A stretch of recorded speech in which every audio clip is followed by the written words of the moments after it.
Les damos la más cordial bienvenida al Foro Creatividad Libre de Estereotipos, convocado por la Comisión Nacional para Prevenir y Erradicar la Violencia contra las Mujeres, en coordinación con el Consejo de Autorregulación y Ética Publicitaria y la Cámara de la Industria de Radio y Televisión.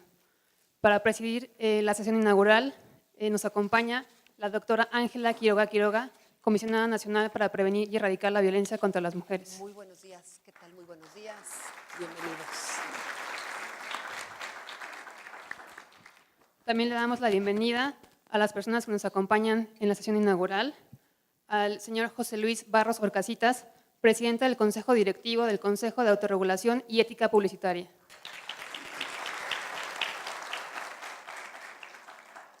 Amadeo Díaz Moguel, director general de Radio, Televisión y Cinematografía de la Secretaría de Gobernación.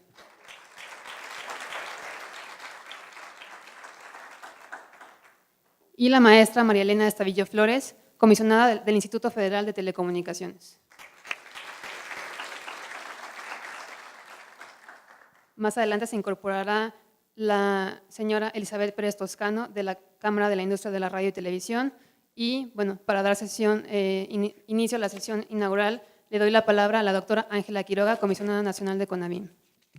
Muchas gracias.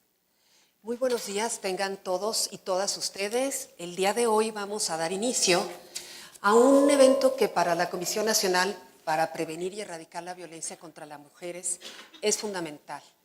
Y lo es también para quienes en este momento nos acompañan en este primer panel de inauguración, introducción e inicio del foro, y que es el Instituto Federal de Telecomunicaciones con quien gestamos esta idea hace algunos meses, desde luego la Subsecretaría de Medios de la Secretaría de Gobernación y desde luego quien me acompaña también a mi lado derecho del Consejo Directivo del Consejo de Autorregulación y Ética Publicitaria y desde luego la CIR con quien tenemos nosotros un convenio de colaboración precisamente para llevar a cabo acciones que fortalezcan la prevención y la erradicación de la violencia contra las mujeres en nuestro país.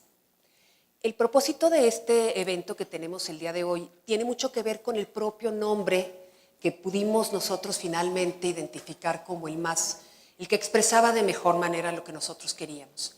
La creatividad sin estereotipos.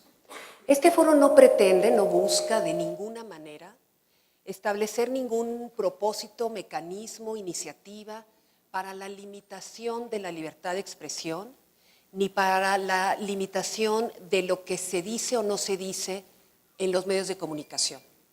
El análisis y la valoración de lo que sucede se lleva a cabo en otras instancias y en otros momentos.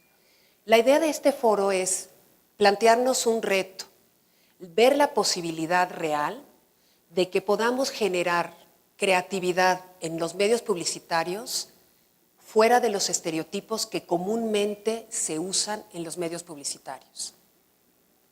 La intención entonces es generar un espacio de discusión, de diálogo, de creatividad, para ver cómo podemos concebir la publicidad, pero con un pensamiento alterno, en donde no necesariamente tengamos que reproducir los mecanismos que han funcionado hasta hoy como medios de publicidad, mecanismos que sí sirven en la venta de productos o en la difusión de algunas ideas, pero que puede haber otros.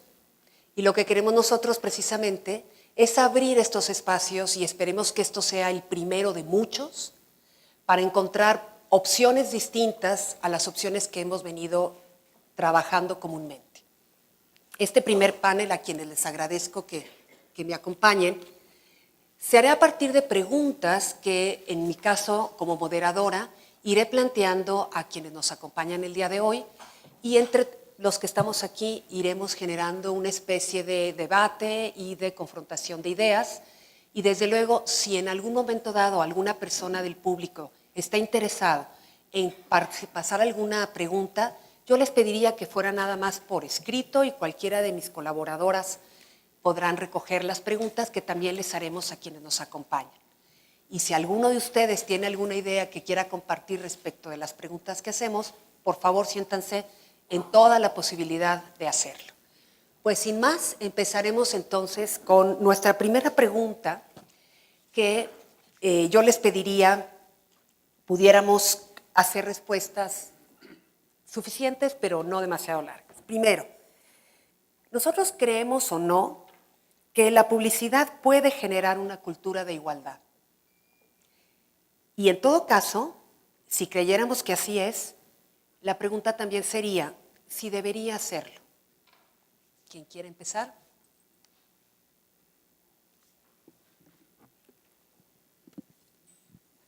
Pues sí, muchas gracias primero por la invitación y por organizar este foro.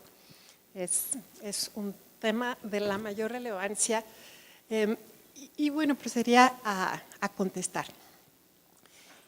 A mí me parece que la publicidad tiene bueno, y no diría el potencial de impactar, porque impacta todo el tiempo en pues cómo vamos formándonos ideas sobre la realidad que nos rodea.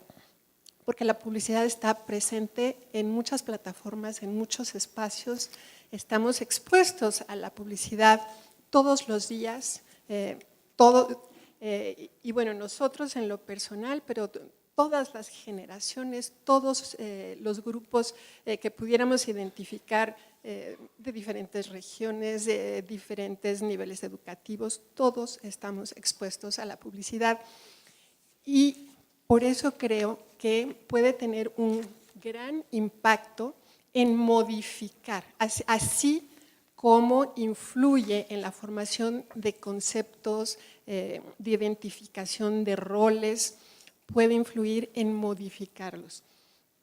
Y por eso creo que tiene un rol importantísimo y deberíamos pues estar interesados en aprovecharlo también para impactar, pero de la forma en que como sociedad podemos pensar que nos puede ayudar a desarrollarnos. En el tema particular de los estereotipos, pues es importante ir abandonando estereotipos, desde los estereotipos de género, pero también tenemos estereotipos de muchas, en muchos otros aspectos, como por ejemplo en la edad, en los roles que los diferentes grupos que conforman la sociedad pueden, en qué calidad pueden participar como actores de la sociedad, y en eso, pues como sociedad creo que deberíamos estar muy interesados en aprovechar este impacto que tenemos, que de manera a veces consciente, pero muchas veces inconsciente, se están reflejando y reforzando estereotipos que nos mantienen alejados de muchos objetivos de desarrollo y de igualdad. Muchas gracias. ¿Alguien más? Buenos días. Qué bueno que puedo tomar el uso de la palabra antes del funcionario público para que él me pueda refutar enseguida. Referido a esta pregunta, yo haría un símil. La publicidad es como música. Pero imaginen ustedes que están en una sala de conciertos escuchando a una orquesta sinfónica y alrededor de ustedes, además de la música que sale de los instrumentos de la orquesta sinfónica, hay un ruido insoportable. No van a poder apreciar la música. Eso es lo que está ocurriendo con la publicidad. La publicidad en México hoy en día puede ser música, buena, mala, altisonante, discordante, ¿sí? Pero está envuelta en una atmósfera de ruido. Ese ruido es la propaganda. Entonces, ¿cuántos de ustedes saben por qué puerta deben salir a raíz de que escucharon el aviso de Protección Civil? Levanten la mano. Es una clara minoría, ¿sí? Porque no le pusieron atención. Es propaganda, ¿sí? Como propaganda es escuchar anuncios de alerta sísmica en Yucatán o de ventiscas con nieve en Acapulco o de ciclones o de vientos huracanados en la Ciudad de México de 250 kilómetros por hora. Entonces, creo que tenemos que comenzar a diferenciar esas dos cosas y evitar tanto los estereotipos que maltratan a ciertos personajes, notoriamente a la mujer, que es uno de los principales ejemplos y modelos para hacer publicidad, como cualesquier otras cosas. Pero hay estereotipos de distinta índole, por ejemplo, no solo la mujer, piensen en el cabello. El cabello es uno de los modelos más utilizados en la publicidad y puede ser utilizado creativamente o puede ser utilizado negativamente. De modo que sí creo que debemos hacer una reflexión anterior y distinguir, en primer lugar, entre publicidad y propaganda y ver si la creatividad puede abordarse en los dos ámbitos y cómo se puede abordar sin necesidad de caer en estos estereotipos. Muchas gracias, presidente. Por alusiones personales. Muy buenos días a todas y todos ustedes, muchísimas gracias por la invitación. Pues antes que nada, tendría que estar de acuerdo con José Luis en el sentido de que definitivamente la publicidad tiene un elemento cultural sumamente presente. En ese sentido, me parece que la metáfora justamente con la música es completamente acertado, porque pues, digamos, a lo largo de varias generaciones, como comentaba la comisionada Estavillo, sin duda la publicidad ha estado muy presente y no únicamente, digamos, como un elemento de entretenimiento o como una invitación, digamos, a una serie de consumo, sino como un elemento cultural tal cual. Un elemento que nos genera realidades, que nos genera una serie de conceptos, como bien decía la comisionada Estavillo, y pues en ese sentido me parece que definitivamente tiene una importancia mayúscula en la generación de estereotipos y no únicamente en ellos, sino en la normalización de conductas, ya sean positivas o negativas. Ahora, con respecto a la propaganda, digamos, diferenciada de publicidad, definitivamente son dos conceptos completamente distintos. Lo que sí puedo yo decir que al menos durante esta administración se ha tratado de trabajar mucho es precisamente en términos de regionalización. Efectivamente, con lo que comentaba, por ejemplo, en caso de ciclones en la Ciudad de México o terremotos en Yucatán, en donde pues claramente ninguna placa tectónica pues atraviesa la región, sí ha habido, digamos, un esfuerzo como muy grande, digamos, en términos de regionalizar los mensajes. Me parece en todo caso que el tema de propaganda en todo caso está mucho más presente en el caso de partidos políticos. Desgraciadamente desde 2007 la Secretaría de Gobernación ya no tiene facultad sobre ello y es el Instituto Federal, bueno, ahora el Instituto Nacional Electoral el que regula todo el tema de campañas políticas. Yo creo que esa es una discusión aparte, todo el tema de saturación, digamos, que tenemos de esos mensajes y efectivamente en donde el elemento de creatividad se pierde precisamente en un ruido blanco que son muchas veces estas campañas políticas. Insisto, me parece que es un tema aparte, un tema definitivamente a reconocerse y yo creo que es un punto importante a discutir posteriormente.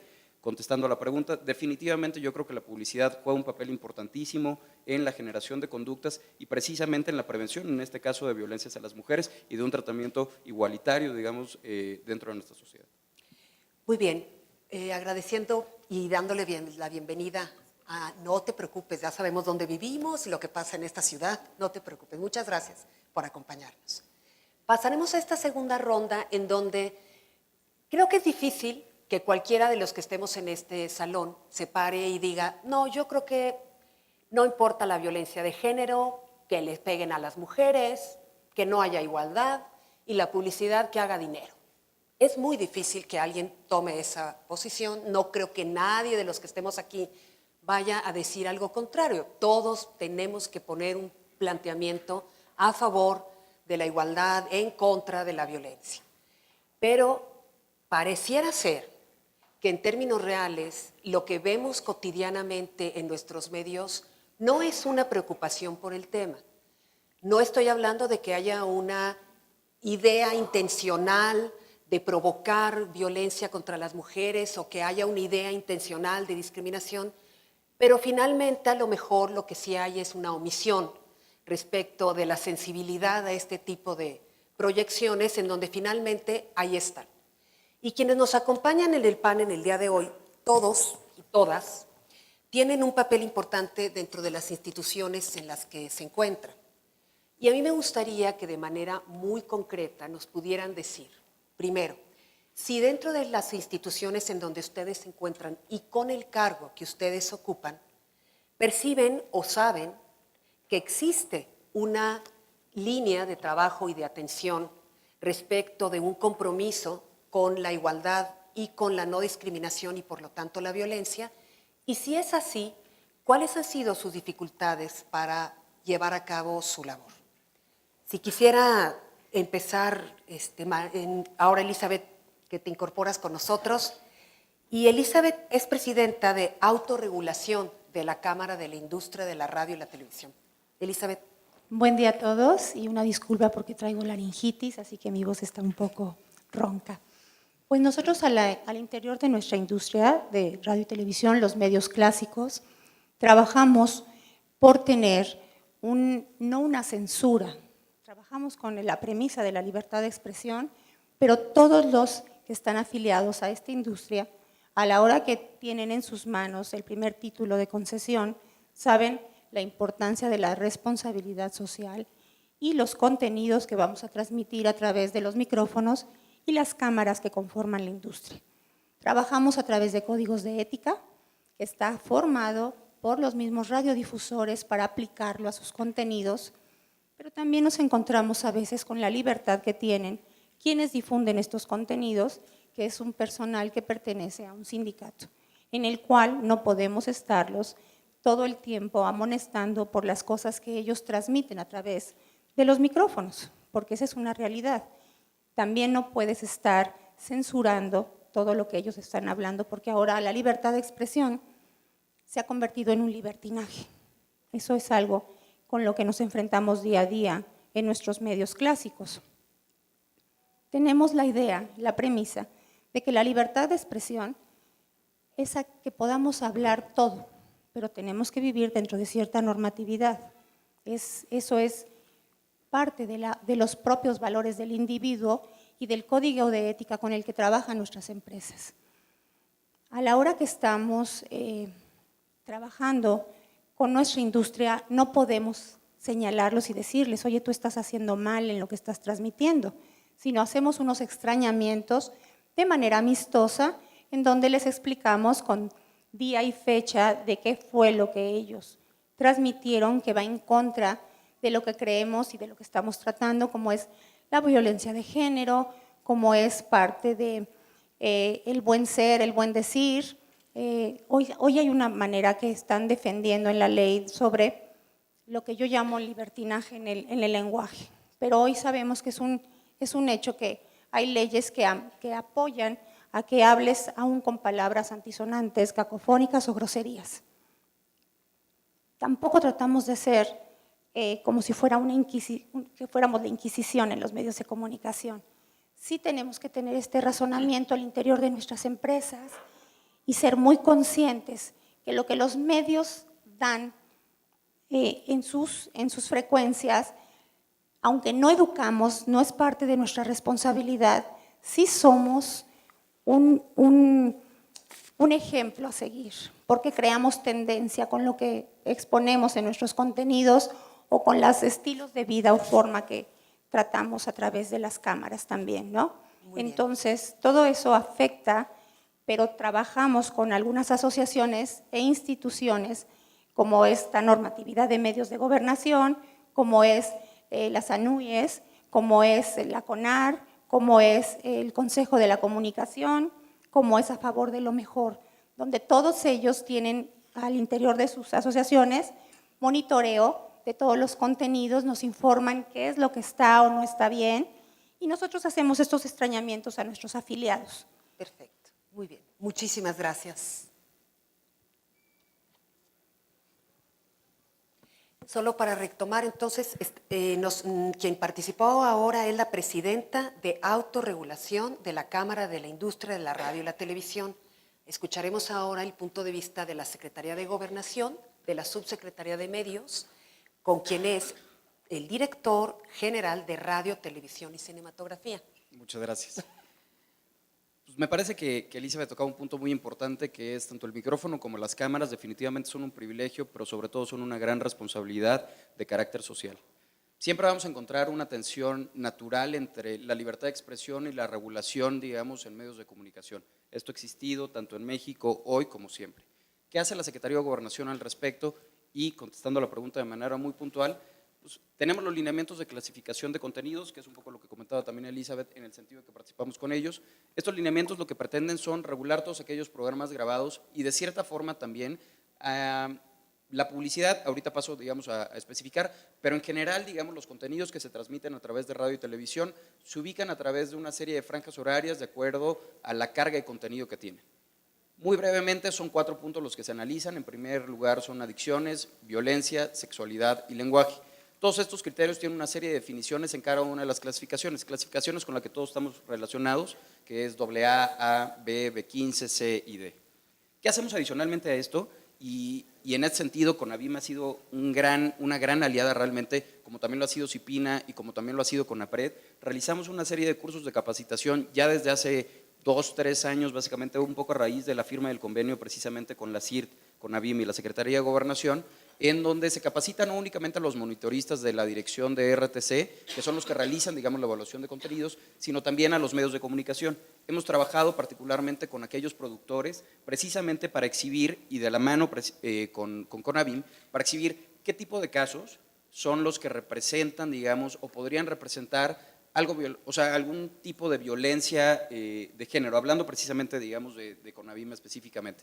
Porque el punto, y me parece que efectivamente no es un tema de censurar, al final, digamos, puede haber una serie de representaciones en donde se trate, digamos, por la trama o lo que sea, de representar, pues no sé, alguna violación, algún abuso de alguna suerte. Pero existen distintas formas de contar una historia y es precisamente ese lenguaje el que se trata de capacitar de la mano con CONAVIM para que exista, digamos, un estándar que no genere una normalización de una conducta negativa dentro de la sociedad. Todo esto se realiza, insisto, a través de los lineamientos de clasificación que tiene la Secretaría de Gobernación y a través del convenio. Capacitación a monitoristas y capacitación a medios de comunicación en materia de perspectiva de género, en materia de perspectiva de niñez y en materia de perspectiva de no discriminación. Muchísimas gracias. ¿Nos quieres? Para ubicar muy bien a María Elena, ella es comisionada del Instituto Federal de Telecomunicaciones. ¿Qué se hace en el instituto? Sí, muchas gracias. Este tema me parece fundamental, porque es muy difícil exigir de una organización que tenga perspectiva de género cuando al interior no hay diversidad y no hay una participación igualitaria, ¿no? Es muy difícil imponer o exigir, digamos, esa perspectiva desde la otredad. Y por eso me parece fundamental esta pregunta. En el instituto estamos muy comprometidos con los temas de inclusión, de género, pero también de otro tipo de inclusiones, por ejemplo, el de las diferentes discapacidades. Hemos hecho grandes esfuerzos para tener algunas condiciones de trabajo que mejoren esta inclusión, por ejemplo, con lactarios, con esquemas de horarios compactos, horarios flexibles, teletrabajo, que no es muy común en el sector público, ahí sí hemos sido innovadores. Y además nuestro edificio está totalmente adaptado para diferentes necesidades físicas y eso nos ha permitido ir siendo más incluyentes. Eso no quiere decir que automáticamente se eleva la participación de las mujeres o diferentes grupos con distintas necesidades. Ese es un proceso lento, hay que ser muy insistentes, estar revisando qué funciona, qué no funciona para mejorarlo y estamos en ese proceso. Pero sí, este mensaje es importante porque a pesar de que hay un convencimiento al interior y desde todos los comisionados, no es fácil ir modificando las dinámicas internas que se generan en las organizaciones. Entonces es un trabajo de largo plazo y hay que estar supervisando y mejorando los mecanismos de inclusión. Y eso yo lo diría para todo tipo de organización. Necesitamos, si no queremos que se reproduzcan estereotipos de género, por ejemplo en la publicidad, necesitamos mujeres tomando decisiones en las diferentes actividades relacionadas con todo el proceso creativo. Necesitamos mujeres directoras, actrices, guionistas, en los despachos de publicidad, haciendo mercadotecnia, porque de otra manera es un trabajo muy difícil tratar de llevar la perspectiva de género desde afuera. La perspectiva de género tiene que venir de los equipos que están encargados. Y ahí, con esta preocupación, estoy totalmente convencida de esta perspectiva y por eso, con otras mujeres del sector telecomunicaciones, creamos un grupo de mujeres en posiciones de liderazgo en las telecomunicaciones, en radiodifusión y tecnologías de la información, que se llama Conectadas. Y nuestra visión es esa, y nuestra misión es impulsar que haya más mujeres tomando decisiones en todas estas actividades, precisamente para impulsar una perspectiva de género, tener mayor inclusión y tener una influencia también por este mecanismo en menores estereotipos en los contenidos. Muchísimas gracias. Bueno, muy bien. José Luis, por favor. Gracias. José Luis, nada más para ubicarte de nuevo, presidente del Consejo Directivo del Consejo de Autorregulación y Ética Publicitaria. Correcto, sí, y justamente a eso me quería referir. En CONAR, que es el Consejo de Autorregulación y Ética Publicitaria, nosotros somos partidarios exactamente de la autorregulación. La autorregulación consiste, recordémoslo, en, primero que nada, cumplir la ley. El primer principio de la autorregulación es observar cabalmente lo que dice la ley, lo que dicen las regulaciones. Pero la autorregulación consiste en ir un poco más allá. Y justamente lo que hacemos en CONAR es establecer principios y prácticas bajo un código ético, y ahorita me referiría al código ético, para que quienes se adhieran al CONAR y suscriban ese código de ética, además de cumplir con la ley, observen lo que está señalado en los principios y en las prácticas éticas de autorregulación. Y en ese sentido, nosotros somos parte de varios organismos internacionales que autorregulan la publicidad. Notoriamente uno que se llama el ICAS, por sus siglas en inglés, que es el Consejo Internacional de Estándares Publicitarios, EASA, que es la Asociación de Estándares Publicitarios de Europa, y estos son dos de los organismos principales que autorregulan la publicidad en el mundo y a los que están adheridas las principales agencias de publicidad internacional.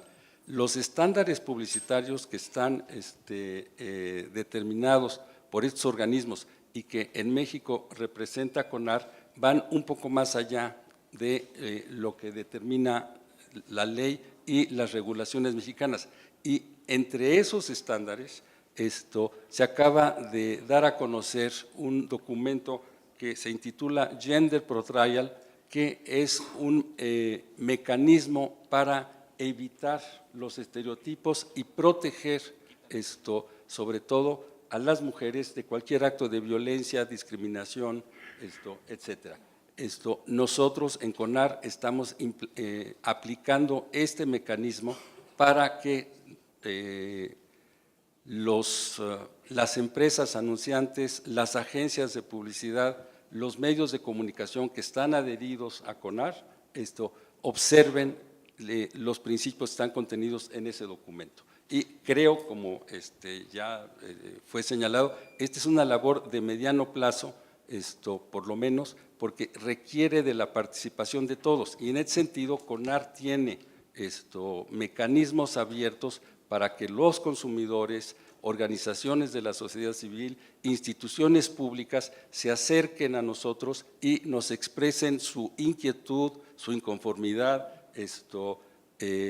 su denuncia incluso sobre aquellas partes de la publicidad que les parece que pueden atentar en contra de los principios de inclusión o de equidad de género.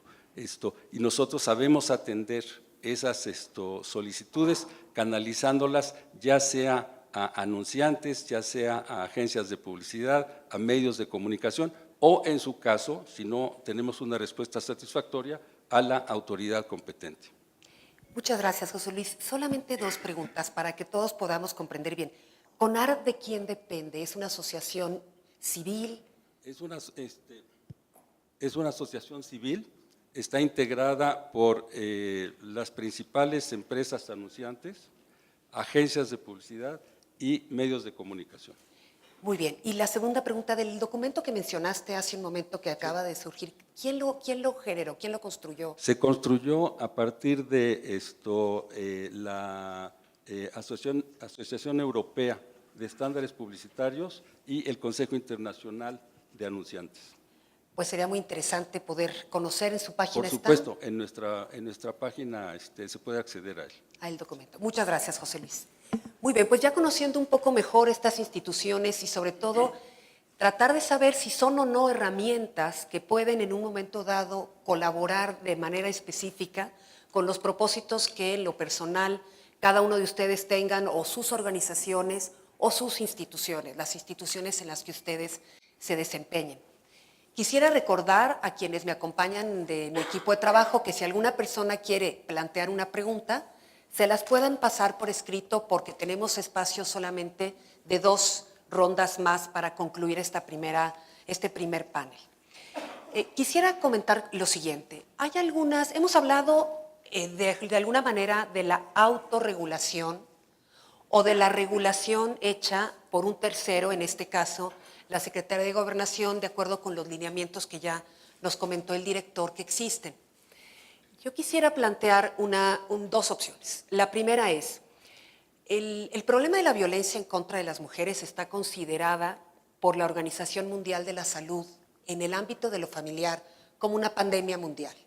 Es decir, nosotros tenemos en el mundo, no en México, un problema de violencia familiar exacerbada, fuera de control, y que está considerado un problema de salud social de prioritaria atención en el mundo por la Organización Mundial de la Salud.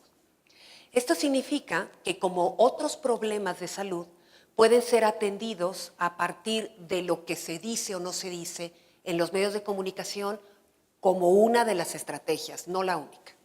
Y recordemos esta experiencia que tuvimos en México y en otros países, en donde se eliminó de los medios de comunicación y de la publicidad el tabaco y el alcohol. Y se hizo a partir de toda una documentación respecto de cuál era el costo social que tenía la adicción al tabaco o la adicción al alcohol en términos de atención de salud. Sé, porque lo he estudiado, que aparentemente la simple estrategia de modificar y desaparecer estas imágenes en los medios de comunicación no es suficiente para el logro del objetivo. Sin embargo, sí es un elemento que ayuda de manera importante.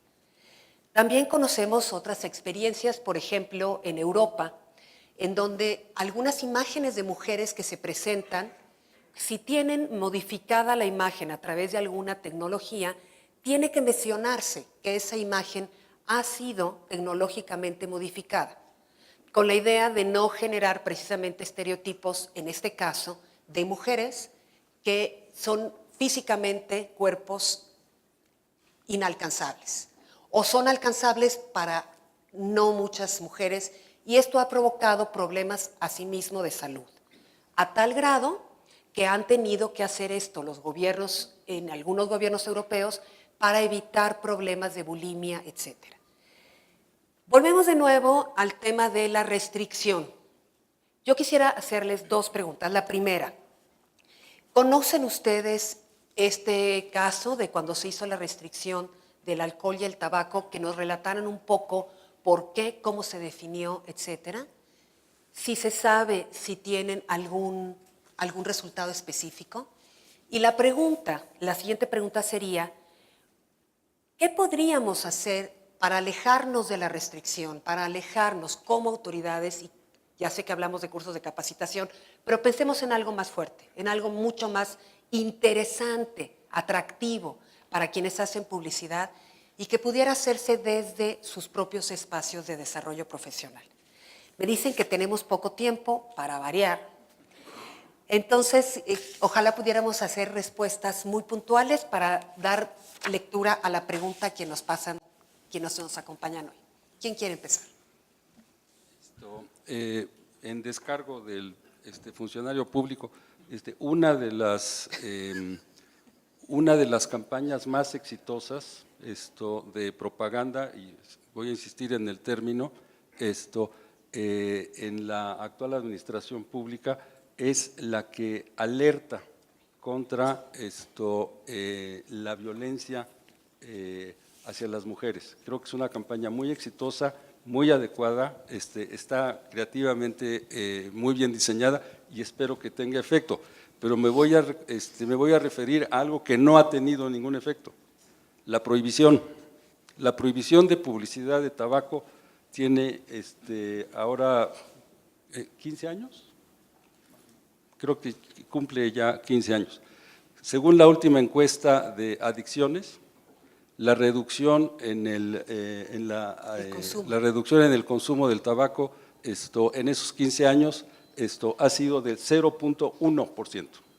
Y es la publicidad más castigada. No estoy de ningún modo a favor de la publicidad del tabaco, ni mucho menos del uso del tabaco. Pero la prohibición de la publicidad no ha tenido ningún efecto. Muy bien. En el caso del alcohol, la circunstancia es distinta. No está prohibida la publicidad, está muy regulada y apenas en diciembre pasado hubo una flexibilización de las regulaciones en torno a la publicidad de alcohol. Pero, de nuevo, mientras estuvo sobreregulada la publicidad de alcohol, no se contribuyó en absoluto a disminuir el problema de alcoholismo, el problema de mala combinación de alcohol y volante, etcétera. Entonces, creo que debemos imaginar experiencias prácticas mucho más creativas para que incluso aquellos productos que son nocivos o que pueden ser nocivos a la salud tengan espacios publicitarios adecuados. Y a cambio de eso, estimular a las empresas anunciantes, a las instituciones públicas, a las organizaciones sociales para que hagan campañas de responsabilidad social y ello contribuya a crear un clima, una atmósfera muchísimo más tolerante, muchísimo más equitativa respecto de todos quienes participamos en la sociedad. Muchas gracias, José Luis. Quisiera preguntarles a los siguientes si quisieran agregar algo o podemos pasar a otras preguntas para que no quede nada fuera del… Yo solo rápidamente. Me encantaría ver esta posibilidad de ver la ambigüedad entre prohibición y campañas de concientización. Como medio de comunicación, nuestros principales clientes eran las cigarreras, las empresas de cigarros y el alcohol. Recuerdo, y espero no me vayan a multar por marcas, cuando Bacardí ya no se anunciaba en la radio, disminuyeron considerablemente nuestros ingresos publicitarios. Yo no tomo y no fumo, soy alérgica al alcohol y a los sulfitos, pero sí puedo decirles que los medios de comunicación también promovemos entretenimiento. ¿Quién no ha probado un cigarro junto a una taza de café y una gran charla romántica o de amigas? Digo, realmente, el hacer este tipo de prohibiciones creo que lo único que hacen es alentar más a la población, a inducirlos a que por algo no lo deben de probar, tal vez porque son momentos que te causan cierta emoción y te producen cierto esparcimiento. Entonces, no estoy a favor de que se haga, pero también sé que han sido grandes supresores de ingresos para la industria, el tener este tipo de campañas fuera de nuestros medios de comunicación. Muy bien, siempre la comunicación un tema polémico y particularmente la idea precisamente de este foro es, sin estar solamente en la idea de la prohibición y que habría que evaluar con toda precisión los resultados de estas estrategias o de estas políticas públicas, cómo vamos hacia adelante, a lo mejor con creatividad y no necesariamente con límites. Tenemos Déjame dar estas dos preguntas y si quieres contestar una de ellas, aprovechamos para que completes esta de ahorita.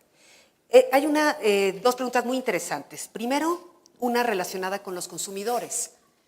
En la actualidad, a la hora de desarrollar comunicaciones publicitarias más eficientes, ¿cómo se valora el papel cambiante del consumidor a la hora de consumir estos mensajes y cuáles son las herramientas más eficaces en el entorno publicitario tan saturado?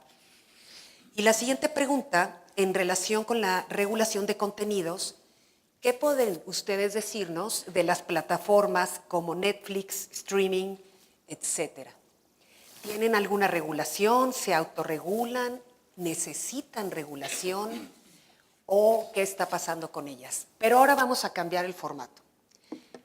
Les voy a dar a cada uno de ustedes 2.5 minutos para que digan lo que quieran decir. ¿Quién empieza? ¿Empiezas tú? Muy bien. Muchas gracias. Voy a tratar de contestar todo. A ver, es que en el punto anterior me parece importante, no voy a entrar al tema de la provisión, que sé que es muy polémico, pero al menos el de la información, de la concientización.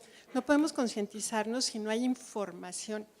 Y en los contenidos en general, en la publicidad, no están identificados ni clasificados conforme a diferentes tipos de violencia de género. Nada más identifica la violencia física, pero hay otros tipos de violencia que están presentes y ni siquiera entran en la consideración de la clasificación de contenidos. Y yo creo que es un tema que valdría la pena analizar para empezar a hacernos conscientes. Bueno, y sobre el papel del consumidor, creo que este es el otro lado de la pinza. Tenemos que hacer consumidores más informados, más críticos, y en eso hay que hacer un esfuerzo de lo que llamamos alfabetización mediática. El IFT tuvo, apenas en la semana pasada tuvimos un evento muy interesante sobre este tema, porque hay que actuar. Obviamente se necesitan estrategias del lado de los medios, pero también del lado de la audiencia, que tiene que ser más crítica, más consciente, tiene que exigir derechos, acostumbrarse a quejarse y a ser vocal. Y en eso también podemos hacer mucho. Y por último, en el tema de las plataformas como Netflix, ahí yo creo que este es un tema abierto, es un tema que tenemos que explorar. De hecho, nosotros en el instituto lo estamos planteando. Ahorita tenemos una consulta abierta, que si quieren participar en ella sería sumamente enriquecedor, sobre nuestra visión para los siguientes 5 años. Y este es uno de los temas que consideramos más importantes. Tenemos que analizar y reflexionar mucho sobre si se requiere regulación, qué tipo de regulación. Muy bien. ¿Alguien quiere completar estas preguntas? Sí, claro. Bueno, creo que el surgimiento de estas plataformas y dejemos de lado Netflix, pensemos nada menos que en Internet, es debatible si requieren regulación o no requieren regulación. En cualquier caso va a ser un desafío tremendo el tratar de regular ese tipo de plataformas.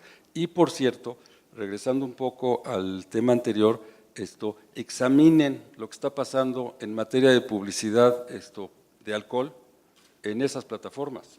Está más allá de lo que dispone cualquier norma y más allá de los límites que establece la ley. Entonces, esa es la dimensión del reto que enfrentamos para tratar de regular estas nuevas plataformas, estas nuevas formas de comunicación que están salpicadas de una publicidad enorme. De modo que ahí hay un desafío que debe ser abordado desde la parte gubernamental, desde la parte autorregulatoria de aquellos organismos como la CIRT, como CONAR, que practican esa cultura de autocontrol, y también desde la sociedad civil. Y en ese sentido, yo creo que lo que es muy importante es tratar de abrir espacios para que la sociedad civil se exprese, se manifieste y exija el tipo de regulación que sea más adecuado, sin constreñir de ninguna manera las libertades de expresión, la libertad de expresión comercial etcétera. Entonces, ahí hay un reto para los siguientes años que es verdaderamente enorme. Muchas gracias, José Luis. Adelante. Muchas gracias. Un par de puntos simplemente. Primero, sobre la regulación de plataformas al estilo Netflix, contestando puntualmente a la pregunta. Al día de hoy no existe ninguna regulación gubernamental en México. Sin embargo, sí existe autorregulación dentro de estas empresas y cualquiera de nosotros que tenga acceso, o sea, que esté suscrito pues a Netflix o cualquier otra de estas plataformas, particularmente Amazon o Netflix, podremos ver que en algunas de las películas o en casi todas las películas viene alguna clasificación. Generalmente cuando hablamos de regulación siempre pensamos como en el brazo duro o en la mano dura del gobierno, no siempre es así. Efectivamente, como comentaba José Luis, el esquema de autorregulación es otro de los que siempre ha sido como muy efectivo y ha probado ser muy efectivo. Ahora, en términos de contenidos y precisamente en esta tensión que comentaba hace un momento que siempre existe y es natural entre libertad de expresión y regulación, uno de los temas es pues, la no censura, ¿no? Entonces, una de las aproximaciones o de los enfoques es tratar de dar a la sociedad, a los consumidores, en este caso de contenidos, la mayor cantidad posible de información sobre lo que se está a punto de consumir. Y yo creo que en buena medida también, gran parte de los esfuerzos del IFT en materia de educación mediática, de alfabetización mediática, va en ese sentido, dar a toda la sociedad la mayor cantidad de elementos sobre lo que está a punto de consumir y ya cada uno de nosotros tomará alguna decisión. Ahora, en el caso de las plataformas existe una gran ventaja que son los bloqueadores parentales, que es una gran ayuda, digamos, que siempre se puede implementar, sobre todo, digamos, hablando en términos de menores de edad. Ahora, segundo punto y rapidísimo, efectivamente la regulación de Internet es un caso que, pues, salvo China, Corea del Norte y Cuba, no tengo algún otro ejemplo claro en donde existe una regulación dura, digamos, con respecto al Internet, pero sí vale la pena hacer una diferenciación en términos de prospectiva, precisamente lo que comentaban de lo que viene, que es una cosa es regular la tecnología y otra cosa es regular servicios. Probablemente la solución no está en regular la tecnología, que es regular el Internet, sino quizás una serie de servicios. Tenemos un par de ejemplos, en el caso de plataformas digitales de oferta de contenidos, los OTTs, que es Colombia, Argentina, en donde ha habido un gravamen de impuesto, digamos, a estas empresas por contrataciones y demás. No estoy diciendo que esta sea la vía, digamos, correcta, el gravamen de impuestos, pero, digamos, son aproximaciones que tratan de regular el servicio, no necesariamente la tecnología. Y creo que ahí es pertinente, digamos, una diferenciación, que no se trata de regular el Internet, sino, en todo caso, regular quizás algunos servicios. Muy bien, tenemos una pregunta más. Gracias por darnos este espacio. Ya ven cuántas cosas se pueden decir en menos de 2 minutos. Ninguno de ustedes utilizó los 2 minutos. Y hablando de publicidad y lo que cuesta el minuto en la radio o en la televisión, cuesta más aquí. Así es que es muy importante lo que estamos haciendo. Terminamos con estas 2 preguntas, quienes me quieren ayudar. Primero, preguntan si hubiera alguna campaña publicitaria que ustedes conozcan, alguna campaña publicitaria mexicana, que haya causado un verdadero impacto en la concientización de la sociedad, específicamente sobre feminicidios.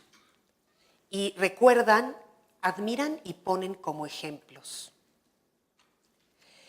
Esa es una pregunta. Si hay alguna campaña que recuerden que haya atendido el tema de feminicidios en México.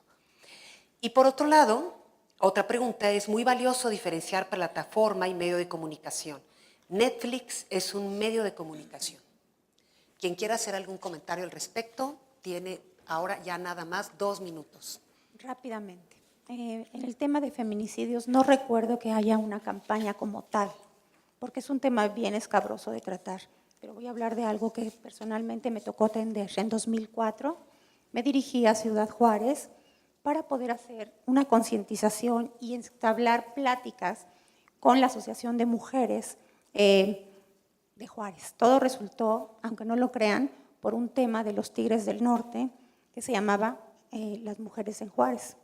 Y habían invertido cerca de $450,000 para este tema musical, que lo tenían ellos parados y nos mandaron llamar ya en mi bandera de empresaria de radio, cómo podíamos apoyarlos para que ese tema fuera liberado, y creaba algo de conciencia, pero era un corrido más enfocado, no a que separara la violencia, sino describía lo violento de esta situación.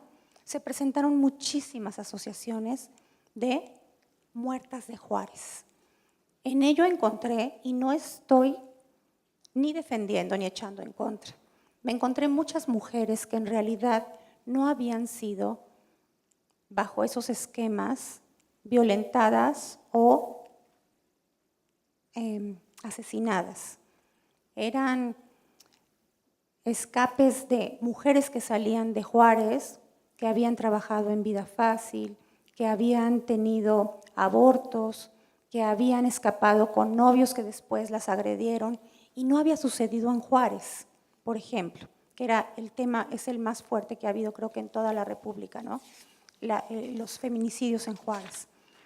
Después me encontré con asociaciones que vivían de presupuesto, en donde me encontraba yo señores que eran deudos de estas mujeres de Juárez, en donde ellos tenían tal vez 40 años y los veía yo con pulseras de oro, grandes brazaletes, y estaban levantando la mano porque no les había llegado el correspondiente ayuda o apoyo por estas mujeres fallecidas, que se supone que ellas eran el sustento de la familia, y después investigando eran chicas de 18 y 17 años.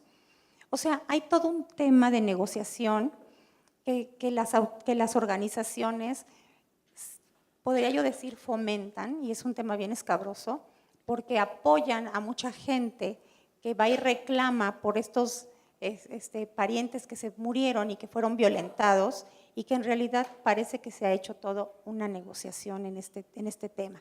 Uno de los principales actores, una señora que estaba en Juárez, que ella estaba llorando de una manera que no lo podía yo comprender, al otro día apareció en la primera plana del periódico en una manifestación en México sobre el tema. Entonces, ¿quién le daba dinero para poder viajar de la ciudad de Juárez a la Ciudad de México y entablar esta gran marcha que hubo en ese entonces? Así expusimos como medio que por qué no hacíamos un concierto en donde pudieran recaudarse fondos para seguir haciendo investigaciones y poder ver si contratábamos alguna policía que pudiera ayudar a parar este tipo de crímenes que había en esta zona. Y lo primero que estas señoras que acudieron a la reunión, y estos padres de familia o tíos o familiares que defendían a todas estas personas, fue de que ¿para qué lo hacemos en Juárez? Mejor hagámoslo del lado gringo, así eran las palabras, para cobrar la entrada del concierto en dólares y vender camisetas. O sea, es un tema bien fuerte la violencia, pero mucho ya está como hecho en un negocio. Muy bien, muchas gracias por tu respuesta. Y ahora yo me voy a robar los 2 minutos y medio de cualquiera de ustedes, porque quisiera hacer algunas acotaciones a tu participación, que desde luego es muy respetable y el punto de vista que tú presentas, pero precisamente parte de lo que pasa visto desde quienes estamos permanentemente estudiando la violencia contra las mujeres, en este caso en nuestro país, tenemos un punto de vista diferente.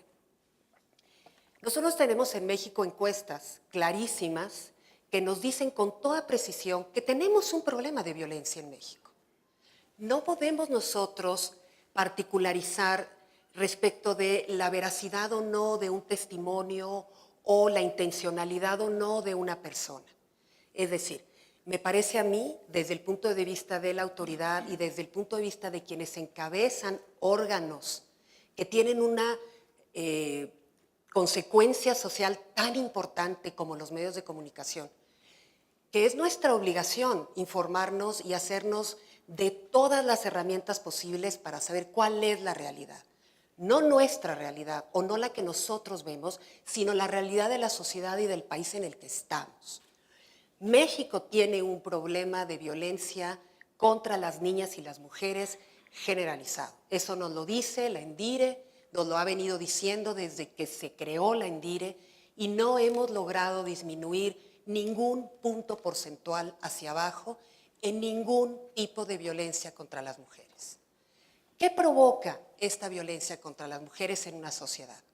Por un lado, una violación a los derechos humanos de las mujeres, porque mientras las mujeres no vivan en una situación de igualdad, están entonces en una situación de discriminación que se convierte permanentemente en expresiones de violencia, ya sea por cuestiones laborales, en el espacio público, en las relaciones familiares, en la inclusión en la vida económica, en la cultura, en lo que nosotros querramos ver a una mujer o a una niña inserta. Pero independientemente de la violación a los derechos humanos, que por sí mismo es la violación más importante que puede una persona tener en nuestro país en función del artículo 1 de la Constitución, hay otra que también es gravísima y que ahora se entiende en todo lo que se ha venido hablando en el mundo del desarrollo sustentable y sostenible. Y es la no inclusión de todas estas personas, de todas estas mujeres en el desarrollo de las sociedades, en el desarrollo de las naciones.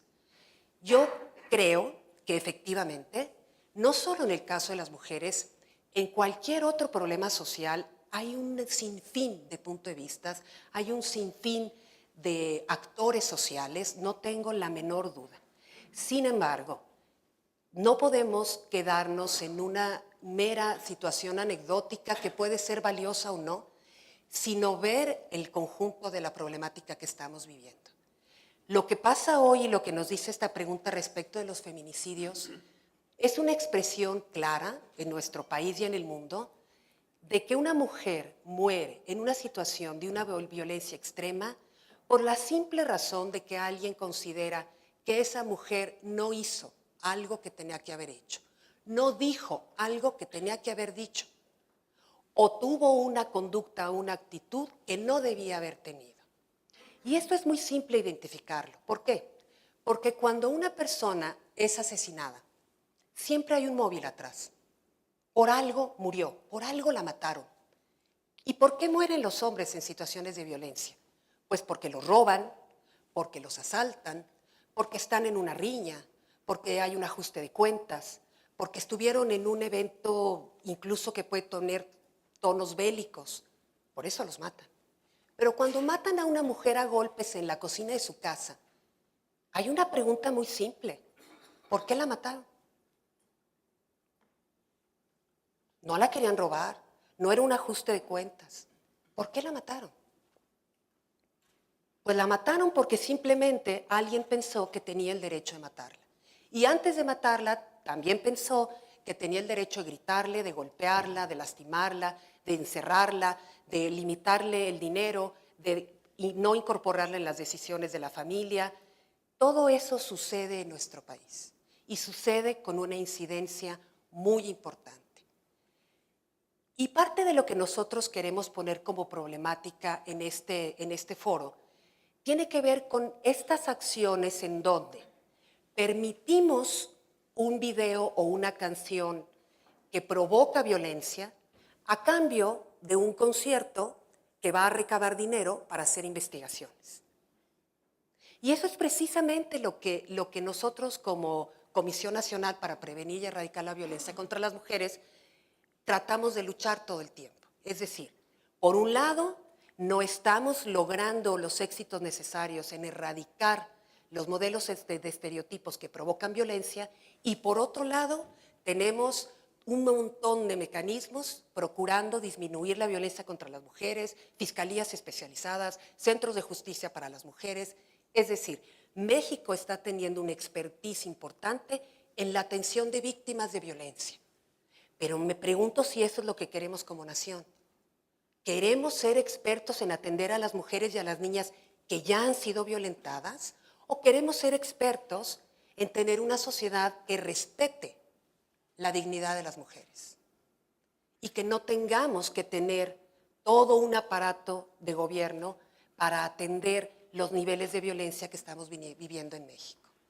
Entonces, justo la inquietud muy importante de este foro va encaminada a eso, es decir, a decir qué tenemos que hacer respecto de todos estos actores sociales que están involucrados en la promoción de la violencia contra las mujeres, porque desgraciadamente, y hablando de publicidad y mercadotecnia, la violencia contra las mujeres vende. Vende como una fotografía en un periódico, vende como una noticia de las noticias que salen y que están metiéndoles publicidad todo el tiempo en las noticias. La palabra feminicidio es una de las palabras que más abren las personas cuando está puesta en una noticia en un medio de internet.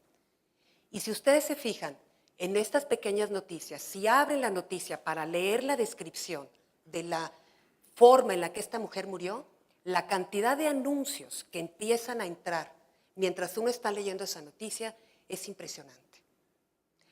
Entonces, yo no formaba parte de las opiniones del panel, pero sí me pareció importante contextualizar por qué estamos nosotros preocupados, porque veamos la problemática con la amplitud que la problemática tiene e invitamos a estas 4 instituciones u organizaciones porque tienen desde el papel específico que ustedes desarrollan en sus propios espacios, un papel predominante en la comprensión y en la probable modificación de lo que en esta sociedad entendemos por creatividad libre de estereotipos.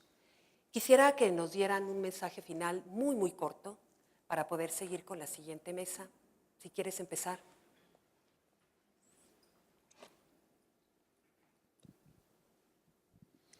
Gracias. Nos parece que este tema es primordial como parte de un órgano del Estado. Estoy convencida de que como Estado tenemos una responsabilidad para combatir estos niveles de violencia tan preocupantes que tenemos en México, especialmente contra las mujeres. Pero también toda la sociedad es un tema de responsabilidad social, que también las empresas tienen un papel importantísimo y bueno, no están ajenos a ellos, tienen acciones. Me parece que nos hace falta probablemente articularlas, no es que no se haga nada, hay acciones pues, de diferentes actores y pues sí yo invitaría a articular una estrategia para que sea más eficaz. Para que sean eficaces estas acciones y sí vayamos mejorando, porque lamentablemente lo que hemos visto es que estos niveles de violencia siguen creciendo y siguen siendo muy preocupantes. Muy bien. José Luis. Gracias. Voy a responder a una pregunta que quedó por allí colgando. Y no recuerdo ninguna campaña exitosa para prevenir o para combatir los feminicidios. Y creo que es deplorable, habida cuenta de la incidencia, no solo en regiones específicas como el caso de Ciudad Juárez, sino, como bien lo has señalado, la incidencia tan terrible de violencia que hay en contra de las mujeres en todos los ámbitos. Y creo que, y este sería mi mensaje final, una manera creativa de hacer creatividad libre de estereotipos sería que ustedes convocasen a empresas anunciantes, por ejemplo, a que hiciesen campañas sobre alguno de estos problemas y tratar de cofinanciar, patrocinar, utilizar tiempos de Estado, a fin de que esas campañas tuviesen difusión y otorgar alguna suerte de reconocimiento a las empresas que tuviesen más éxito en la creatividad de esas campañas. Sería una manera de fomentar mensajes de responsabilidad social enfocados a uno de los problemas que son sencillamente inadmisibles hoy en día en la sociedad mexicana. Muy bien. Elizabeth. Esta mañana escuchaba la radio y escucho la radio del interior de la República. Guerrero tiene una campaña en pro de la no violencia y la falta de respeto a la mujer y empieza con un chiflido, como lo típico que oímos afuera de las obras, de las construcciones, y entonces después del chiflido dice el respetar a la mujer en toda su integridad, porque a ti no te gustaría que las mujeres igual te chiflaran cuando pasas o te dijeran piropos. La cuestión es de que sí hay estados que hacen. Guerrero es un estado muy violento, es por tradición violento. Voy a decir algo muy feo. En Guerrero, en la costa, en la sierra, es muy común que haya una madre que tiene hijos de varios hombres y cuando está el novio en turno, él es el primero en darle el estreno a las vírgenes de la familia. Es algo común. Y cuando tú les dices ¿Por qué te dejas? Es que así le pasó a mi hermana mayor, y así le pasó a mi mamá, y así le pasó a mi abuela. Entonces, realmente los medios podemos ayudar haciendo alguna campaña al interior de nuestra industria y difundiéndola de que no porque haya sido costumbre quiere decir que sea bueno, pero es una concientización de padres a hijos, más que nada, para poder evitar que sigan esos roles que son heredados, esos estereotipos. Muchas gracias, Elizabeth. ¿Quieres cerrar la...? Muchas gracias. Me parece que en el nombre del foro hay buena parte de la respuesta y es precisamente creatividad. Tocabas un punto importantísimo hace rato, que es precisamente que las situaciones de violencia se generan por una falta o una ausencia de igualdad entre hombres y mujeres. Me parece que en términos de publicidad, precisamente, mucha más publicidad en donde se ejemplifique, se dé a conocer, se normalice al final un esquema de igualdad, va a ser muy positivo precisamente para más adelante tener que evitar, digamos, una campaña propiamente de feminicidio, porque eso ya es una consecuencia.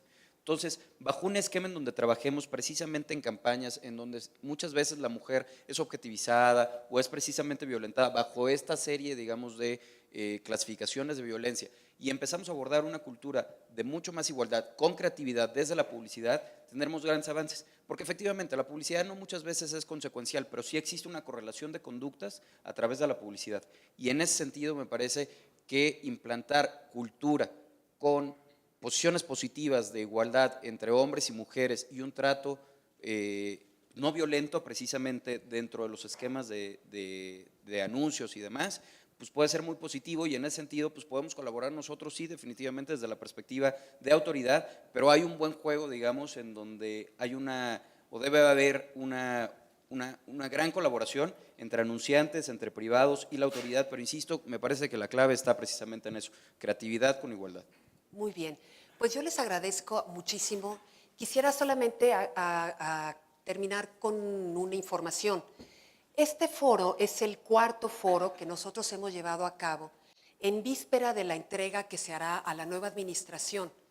La CONAVIM tiene la obligación de entregar cada vez que termina un sexenio un diagnóstico de cuál es la situación de la violencia contra las mujeres y acompañar a este diagnóstico algunas propuestas específicas sobre algunas líneas de posible trabajo en donde desde luego quienes sean responsables de conducir estas acciones en la próxima administración puedan o no tomarlas. Nuestro primer foro se llevó a cabo en el estado de Sonora y fue sobre educación, los modelos educativos y la violencia contra las mujeres. El segundo fue en el estado de Coahuila y fue sobre procuración y administración de justicia, libre de estereotipos.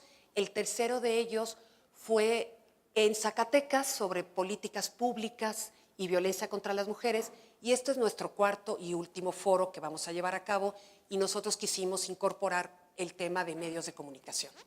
Entonces, pues, todas las conclusiones, propuestas o preocupaciones que se expresen tanto de parte de ustedes como de quienes estamos participando en las mesas serán retomadas en una minuta que será entregada en este proceso de entrega-recepción de la nueva administración.